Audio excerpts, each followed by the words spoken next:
On parle de mauvais sort en milieu sahouais.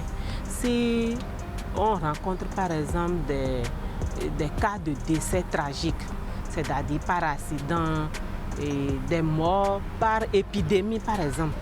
Et les Sahouais, dans l'ancien temps, comme on n'avait pas assez d'hôpitaux, on se dit quand on a une épidémie, ça ne s'explique pas scientifiquement. Et pour les anciens, dans la tradition, on dit que c'est un malheur. Et parce que ça ne peut pas être un phénomène venu au hasard. C'est sûr qu'il y a quelque chose en dessous. Et quand c'est comme ça, ou si cette épidémie-là, ça se développe et il y a beaucoup de décès, là on considère qu'on a péché contre les esprits et que c'est les esprits qui envoient ce malheur-là pour sanctionner, pour punir.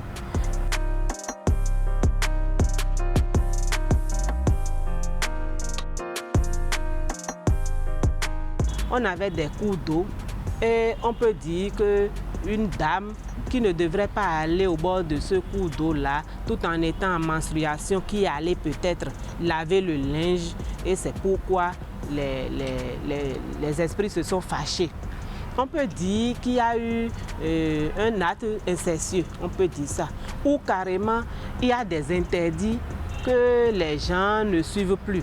Les gens ont enfreint des totems dans le village. On peut dire par exemple, on n'utilise pas ce bois-là en fagot de bois pour préparer. Et parfois, ceux qui ne connaissent pas ou bien ceux qui se disent bon, la tradition, ça ne veut rien dire, ils peuvent couper ce bois-là et en faire le feu. Tout ça là, ça se révèle au niveau des consultations et au niveau du Fa.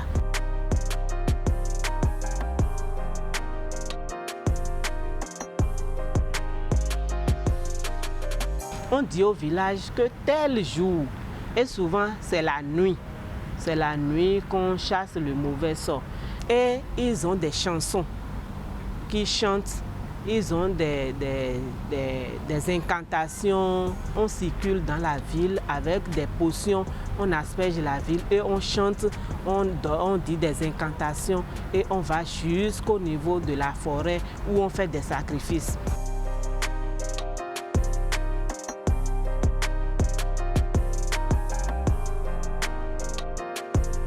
Il n'y a que des dignitaires, les initiés qui vont. Sinon, si vous n'êtes pas un initié, vous ne pouvez pas assister à cette cérémonie-là. On demande à tout le monde que tel jour, personne ne sort à partir de telle heure. Et c'est les féticheurs, les grands dignitaires qui sortent.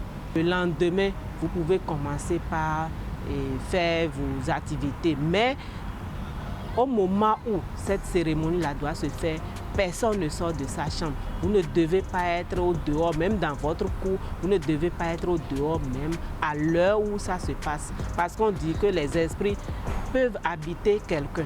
Donc en les chassant, ils peuvent, au lieu de partir, peuvent aller intégrer un autre corps. Donc c'est pourquoi on dit tout le monde s'enferme dans leur chambre au moment où cette cérémonie-là se déroule.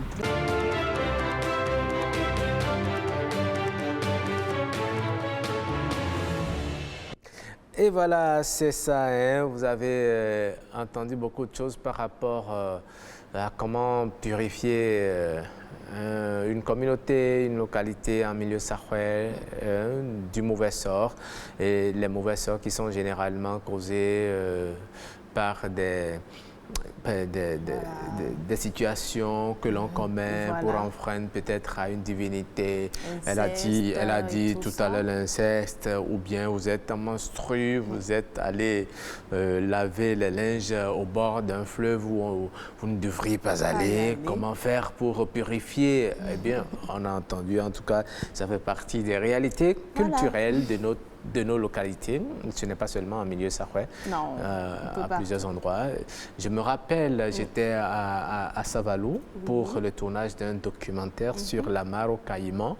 Il n'y avait que des caïmans dans cette mare et les gens venaient y puiser de l'eau, ils prennent de l'eau, ils posent même leur bassine sur les caïmans oui, et puis il se les charge. Mais vous n'avez pas le droit, lorsque vous êtes une femme en menstrue, d'y aller. Si vous êtes un homme, vous n'avez pas également le droit d'y aller. Au risque de vous faire dévorer. Non, non, non. Lorsque vous avez eu une intimité avec une femme dans l'espace de 24 heures. Donc, vous voyez, c'est des choses qui sont propres à nos, cultures. En tout cas, nous disons merci à Afi pour nous avoir entretenu sur ces informations.